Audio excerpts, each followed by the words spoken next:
Senhor, nós suplicamos a Ti para que o Senhor mesmo possa estar dirigindo tudo o que vamos falar nos dando, Senhor, o entendimento para tratar deste assunto, que é concerca a Tua igreja.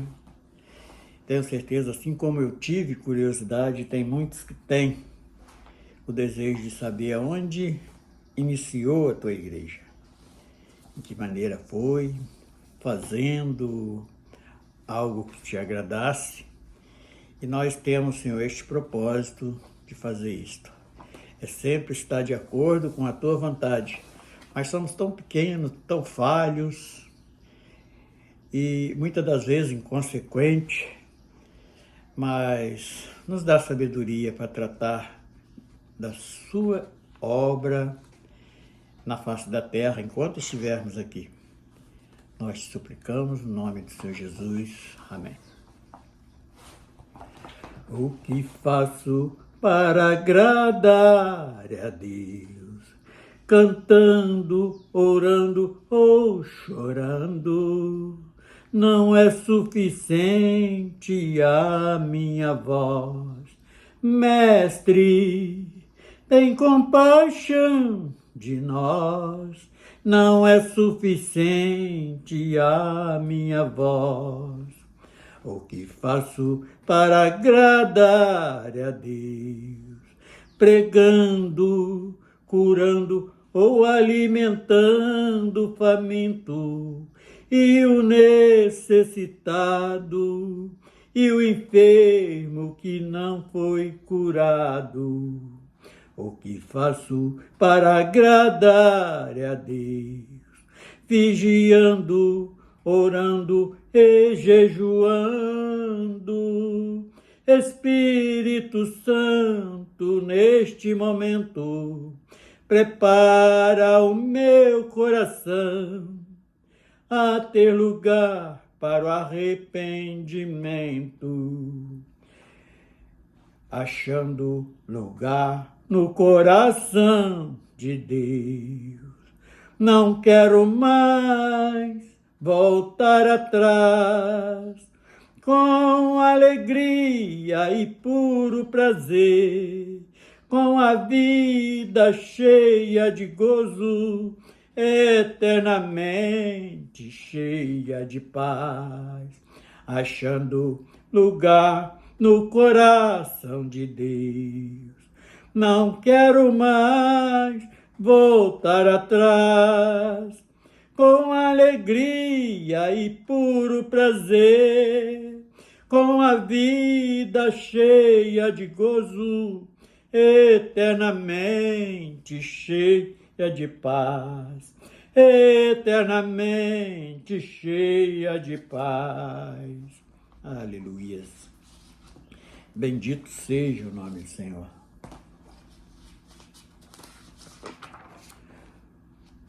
Bendito seja.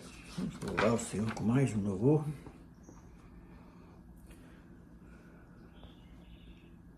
Com grande alegria, hoje entro na casa de Deus, com privilégio de ouvir a Tua voz.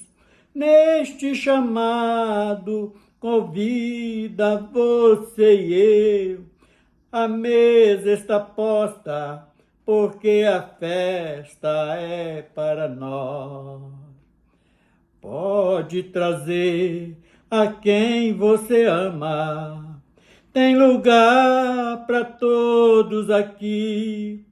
O Espírito de Deus transforma, até faz quem chora sorrir. Olha só que transformação, quem era triste hoje tem alegria no coração.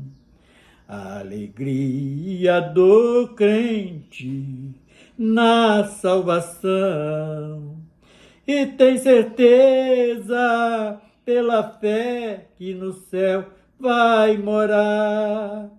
Ele supera até na tribulação. A tua esperança é quando o meu Senhor voltar. A tua esperança é quando o meu Senhor voltar. Aleluias. Bendito seja o nome do Senhor. Então nós vamos tratar de um assunto que é verdadeiramente uma curiosidade. Que curiosidade seria esta? Onde iniciou a igreja? E qual foi a sua trajetória? Porque nós conhecemos muito bem, biblicamente, o que tem sido ensinado, pregado sempre. Nós vemos a igreja de Atos dos Apóstolos para cá.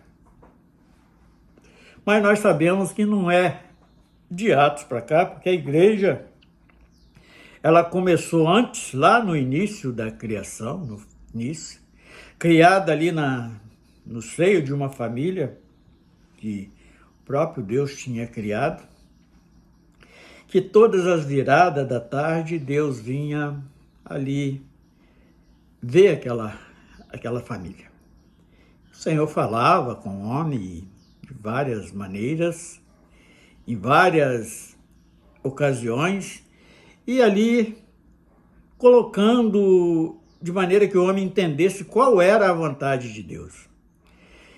E nós encontramos em Gênesis 2, 23 e 24, algo bem interessante para meditarmos, que disse assim no capítulo 2, verso 23, diz assim: e disse Adão, esta é agora osso dos meus ossos e carne da minha carne. Essa será chamada varoa, porquanto do varão foi tomada. Então nós vemos aqui um culto. E um culto de que maneira? Uma celebração do casamento, de um casamento. Deus ali tinha criado Adão e viu que ele não tinha uma disjuntora do lado dele, faz cair ele num sono profundo, tira uma das suas costelas, forma a mulher e leva. E para entendermos melhor que isto foi um culto de casamento, foi uma festa elaborada pelo próprio Deus, no versículo 24 diz assim: portanto deixará o varão ao seu pai e à sua mãe, apegar-se-á à sua mulher e serão ambos uma só carne. Então foi o que eu entendi o primeiro culto ali, quando aparece Deus e o homem ali num diálogo, numa celebração de um casamento. Então eu entendi que o primeiro culto público, que era Deus e aqueles que habitavam ali, os anjos, com certeza, e é realizado este casamento. Então, o primeiro culto aonde nós podemos presenciar e entender que ali era algo especial que estava acontecendo, foi uma festa, um culto de casamento, quer dizer, um culto solene. E quem ministrava aquele culto? O próprio Deus, o Senhor das nossas vidas. E andando mais um pouco, Gênesis 3, foi um culto um culto presencial também. E ali nós vemos o quê? Nascimento de filhos daquela família.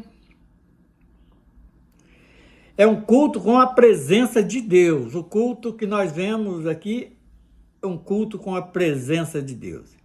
E capítulo 3, versículo de 1 a 5, podemos analisar bem que ali houve algumas coisas que não é que fugiu do controle de Deus, mas o homem deixou ser levado, principalmente aquela mulher, a Eva, que ela trava ali uma conversa com a serpente. Então eu classifico este culto sem a presença de Deus. Eu classifico aqui como em Gênesis 4, 3 também, tem outro culto desastroso. E no versículo 5, que mostra realmente ali o não sucesso daquele culto, que termina o irmão tendo inveja do seu próprio irmão e depois venha matar o seu irmão por inveja. E também nós vemos o culto ali na oferta de Caim, a oferta de Abel, um culto onde apresenta os dois lados, apresenta o povo que verdadeiramente tem intenção de agradar a Deus e o povo que quer agradar a si próprio. E ali vai oferecendo coisas terrenas, igual em João 3:31, que diz que aquele que vem de cima é sobre todos, e aquele que é da terra só apresenta coisas da terra. E Caim, ele fez isto. Ele apresentou fruto da terra, o qual não ia agradar a Deus, porque Deus é do alto, ele é de cima, ele é sobre todos. Então ele não vai agradar de uma oferta terrena, uma oferta que fala apenas para esse plano transitório que nós vivemos aqui. Então nós vemos a igreja, ela nascendo lá no Éden, com a presença de Deus e aquela família, a família de Adão. E vemos também, e disse Adão: esta é agora osso dos meus ossos e carne da minha carne. Então essa vai ser chamada de varoa, porque do varão foi tomado. E pode ver até que os juízes de paz que hoje celebram um casamento, eles seguem mais ou menos esse mesmo ritmo, até, muitas das vezes até sem saber que estão praticando algo que começou lá no início. Ali onde pede uma fidelidade e que passam a ser um corpo só quando se casam. Gênesis 4:3, então nós vamos ver ali a oferta terrena, a oferta. E no versículo 4 de Gênesis, nós vemos o quê? A oferta que agrada a Deus, a oferta de Abel, que ele tira lá dos primogênitos das suas ovelhas e leva ali, oferece com a gordura e oferece ali a Deus, e Deus agrada daquela oferta, porque nós vemos claramente que ali, a partir dali, estava começando a entender que Deus mandaria Jesus, o seu Filho unigênito, para perdão do pecado que o homem cometeu e perdeu o direito da vida eterna. Então, e no versículo 5, nós vamos ver o que? É o culto mais desastroso que pode ter, que foi a inveja que despertou em Caim. Inveja do seu próprio irmão. E depois ele vem a ser até aquele cara bem grosso, mal educado, quando Deus pergunta pelo seu irmão. Nós podemos presenciar tudo isto na pessoa de Caim.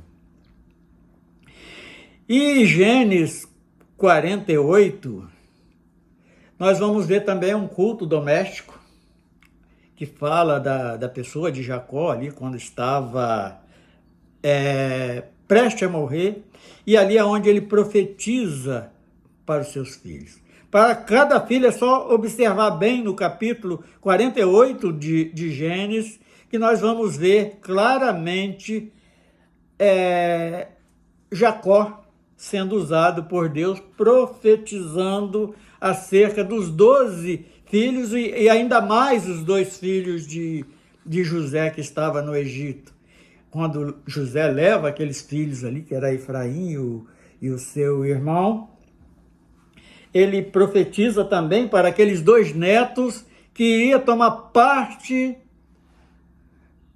entre as tribos de Israel, que ali ia representar José, mas em dose dupla, porque eram 2 filhos.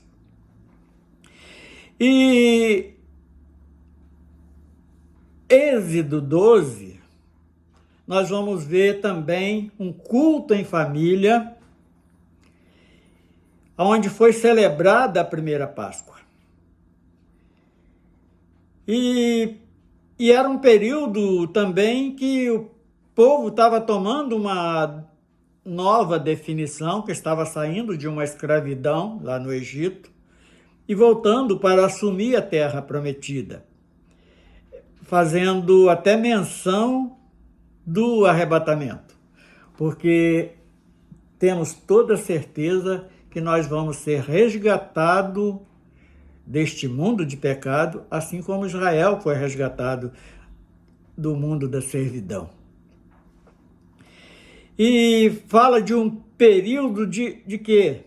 Aí depois, quando entra no deserto, o Senhor chama Moisés ali no monte, onde ele passa 40 dias, e ali dá toda a instrução como o povo seria levado para a adoração ao Senhor. Ali ele dá o modelo do tabernáculo, ele dá toda a diretriz, quem ele levantaria para estar à frente daquele tabernáculo, que era o sumo sacerdote, que era da tribo de Levi, que é Arão. Ele era da tribo de Levi, e exatamente cumprindo aquilo que Jacó tinha profetizado lá em Gênesis 48, quando ele fala ali que acerca de cada filho, e ele mencionou algo a respeito de Levi. E 2 Crônica 3, capítulo 3, nós vamos encontrar o que? A construção do templo. E capítulo 5 fala exatamente o que tinha ali, que ia acontecer ali naquele tabernáculo, no Santo dos Santos, onde separou a arca. E depois nós vemos a arca sendo levada pelos estrangeiros, ficou um longo tempo sem. E eles colocaram aquela arca no templo de Dagon, um deus estranho, um deus que para nós não tem valor nenhum. E no capítulo 6, nós vamos ver o primeiro culto no templo que Davi tinha desejo de realizar, que ele não foi capaz, Deus não deixou que ele construísse aquele templo e ficou na incumbência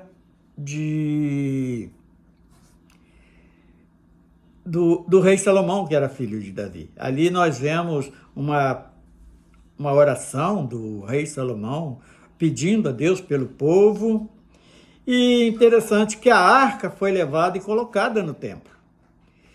Então nós vamos ver o primeiro culto realizado no templo, construído por mão de homens, está em 2 Crônica, capítulo 3, a partir dali, nós vamos contemplar. Então, a caminhada da igreja até ali praticamente tinha sido no seio da família, depois passou a ser nos tabernáculos, depois com a construção do tabernáculo, ali quando Moisés dá toda a diretriz, e passou mais um longo tempo de esfriamento espiritual, porque Israel foi mais uma vez escravizado na Babilônia, que quer dizer confusão, teve ali por 70 anos escravizados, e depois volta, restaura aquele templo que Salomão tinha construído e vem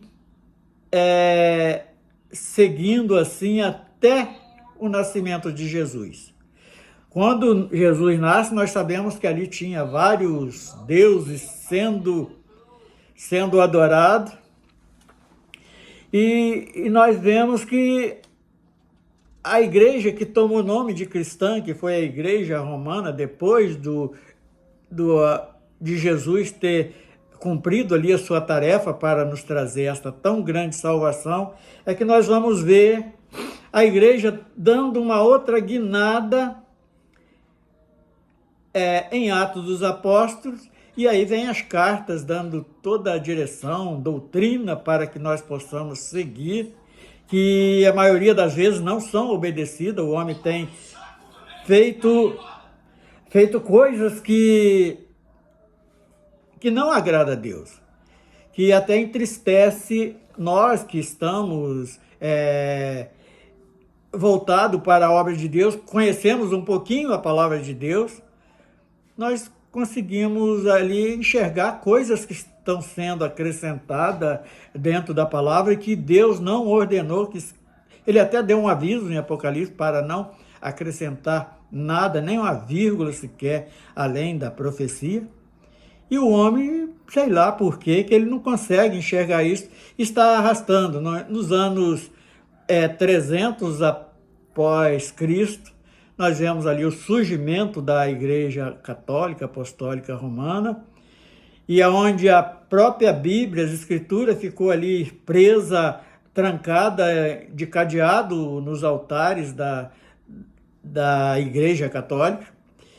E depois houve ali também um mover de Deus no coração de algumas pessoas, como o próprio Martinho Lutero, que ela era de lá. Ele não queria nem sair da Igreja Católica, ele queria que consertassem as coisas que ele estava vendo que estava errado, e tentaram até matar esse irmão. E depois temos outros, John Eagles, que foi até queimado em praça pública, e tantos outros.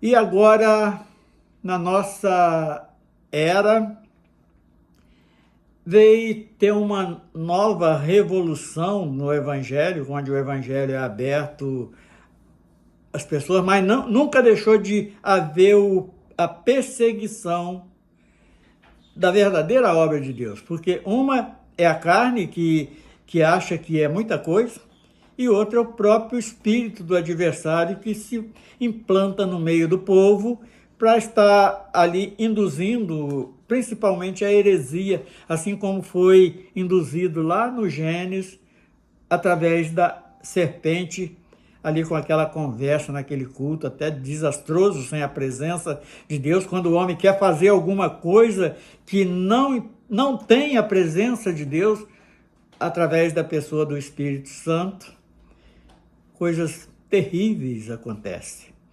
E nós temos hoje a consequência daquele culto desastroso, ali quando Eva é induzida a comer do fruto proibido, e traz consequência até hoje, que o corpo, a carne, recebeu uma sentença de voltar ao pó, exatamente por causa da desobediência daquela igreja representada lá no Éden, que foi Eva e Adão.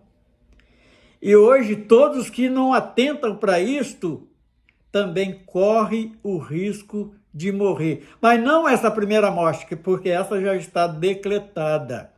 A segunda, que é uma morte eterna, onde o homem vai ser destituído, nossas almas vai ser destituída da graça e vai ficar eternamente sofrendo uma grande agonia com ais e ranger de dente, aonde há fogo e enxofre ardendo eternamente. Então, é esta morte que eu passei a temer, porque até bem pouco tempo eu não tinha convicção desta segunda morte, porque a primeira, acredito que seja pelo Espírito Santo, eu nunca temi. Mas esta segunda nós temos que temer sim, porque para esta, aqueles que entrarem nela, não tem solução de sair dela. E o período que nós temos para nos livrar dela é agora, neste período transitório desta vida curta que temos aqui, e onde esta primeira morte é simplesmente uma separação da alma do corpo. É dolorido, sentimos falta daqueles que nós conhecemos, eu, por exemplo, hoje sinto muita falta do meu pai, da minha mãe, do meu irmão, que já passaram por esta primeira morte. Mas vamos fazer o possível para não entrar. E o papel da igreja hoje seria estar avisando estas coisas. Então nós temos preocupação, temos desejo de que o homem venha se salvar, e para isto precisa entrar no projeto de Cristo. Ali é onde ele deu todo o modelo, ele morre, ressuscita e volta ao seu reino. Assim como ele falou para os seus discípulos, aconteceu, e o que ele falou vai acontecer, que é o arrebatamento da igreja. E nós cremos que não falta muita coisa para isso acontecer. Isso é uma palestra, não é nenhum estudo, é simplesmente uma curiosidade de saber de onde saiu a igreja e como caminhou até hoje, e nós sabemos muito bem. E para dar um sentido profético, nós temos ali as 7 cartas de Apocalipse, e ela fala pelas características de cada uma daquelas igrejas, fala de uma época que passou a igreja caminhando até os nossos dias. E nós já estamos vivendo na época profética daquelas cartas, que é a igreja de Laodiceia, onde nós vemos só as coisas terrenas sendo exaltadas, é aquela oferta de Caim, que só mostra pelas coisas terrenas, pelo plano carnal. E o que nós devemos meditar é no plano eterno. Voltar de novo à eternidade, porque é algo que nós nem conseguimos descrever pelo nosso entendimento, porque é muito além do nosso entendimento. Esta vida eterna, nós apenas imaginamos algo muito pouco que nós podemos raciocinar. Paulo, que foi levado em arrebatamento de espírito até o terceiro céu, ele disse que mesmo vendo, ele não sabia explicar, seus lábios não tinham condição de explicar. É algo tão maravilhoso que nós, no nosso sentido, nós não temos como imaginar como vai ser. Ainda lembro que poucos dias orando, aqui em casa mesmo, eu pude ter tido um pequeno arrebatamento em espírito, onde eu era levado à beira de um rio muito largo, águas muito tranquilas, e eu em pé na beirada daquele rio, de mim saía eu mesmo numa versão mais nova, assim de cerca de uns 30 anos, e entrava naquela água. E quando a água chegava no pescoço, na altura do pescoço, eu recebia umas vestes muito brancas. Aquele eu que saía de mim, naquela versão mais nova, recebia estas vestes tão brancas que se misturava uma luz que tinha dali por diante. Então, dali por diante, com aquela roupa branca, eu misturava naquela luz que não podia eu me ver mais. Então, o que eu entendi disto? Naquela versão mais nova, é o corpo ressurreto que nós vamos receber. Sem enfermidade, com toda a saúde, com todo o vigor, e recebendo aquelas vestes brancas que representam a veste de santidade. E eu creio que vai ser assim. Quando recebermos um corpo glorificado, vai ser esse corpo que não vai ter enfermidade, não vai sentir necessidade de nada, que vai se misturar com a luz que é o próprio Senhor. Nós vamos ser algo que no momento nós não sabemos explicar. Então, o que eu encontrei nesta caminhada da igreja até hoje foi isto. Algumas experiências que Deus nos dá para nos fortalecer na nossa caminhada, e com isto vamos herdar a vida eterna. Senhor Deus, nós te louvamos, te agradecemos por isto, pelo entendimento, mesmo muito pequeno, que tu tem nos dado. Nós louvamos o teu nome. E vamos encerrar, Senhor, cantando um louvor a mais, que só tu é maravilhoso. Maravilhoso é Jesus. Vamos nós a cantar comigo? Um louvor.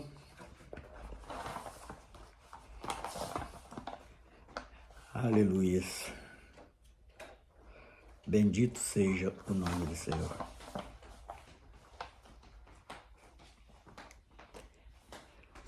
Maravilhoso é Jesus, maravilhoso é Jesus, Jesus de puro amor, maravilhoso é Jesus. Um dia eu hei de morar na Nova Jerusalém, pela bondade de Deus, vida eterna eu tenho. Maravilhoso é Jesus, maravilhoso é Jesus, Jesus de puro amor, maravilhoso é Jesus, maravilhoso é Jesus. Já preparou uma mansão e pede para os seus filhos que limpe o coração. Maravilhoso é Jesus, maravilhoso é Jesus, Jesus de puro amor, maravilhoso é Jesus. O meu bondoso Jesus já limpou o meu coração. Eu era um pecador, hoje eu tenho libertação. Maravilhoso é Jesus, maravilhoso é Jesus, Jesus de puro amor, maravilhoso é Jesus. Hoje vou fazendo a obra na minha limitação, em agradecimento a Cristo, prepare esta canção. Maravilhoso é Jesus, maravilhoso é Jesus, Jesus de puro amor, maravilhoso é Jesus. Oh, glória. Aleluia. Aleluia, Jesus.